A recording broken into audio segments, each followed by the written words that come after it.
ආදරෙන් පිළිගන්නවා මගේ නේචර් ලවර් ඩයරි ශ්‍රී ලංකා YouTube channel එක වෙතට.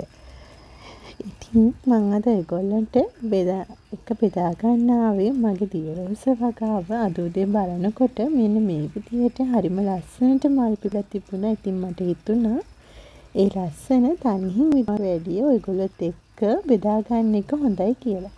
බලන්න ඉතින් මම ඔයගොල්ලන්ට මීට කලින් වීඩියෝ එකක් අරන් ආවා කොහොමද වර්ෂාවෙන් දියරෝස වගාව බේරගන්නේ කියලා ආරක්ෂා කරගන්නේ කියලා. ඉතින් මේ තියෙන්නේ මේ විදිහට මම පහුගිය වර්ෂා කාලේ බේරගෙන ආරක්ෂා කරගත්ත මගේ දියරෝස වගාව.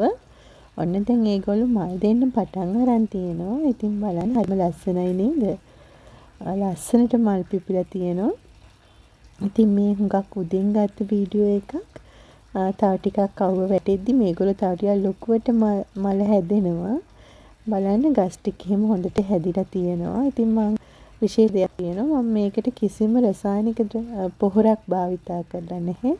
ඔක්කොම ස්වභාවික දේවල් තමයි පාවිච්චි කරලා තියෙන්නේ. මම ඒ පිළිබඳවත් ඔයගොල්ලොත් එක්ක තව වීඩියෝ එකකින් කතා කරන්නම්. මොකදකට මොනවද දාලා තියෙන පොහොර කියලා. ඉතින් මම ආරාධනා කරනවා subscribe කරලා එකතු වෙන්න කියලා.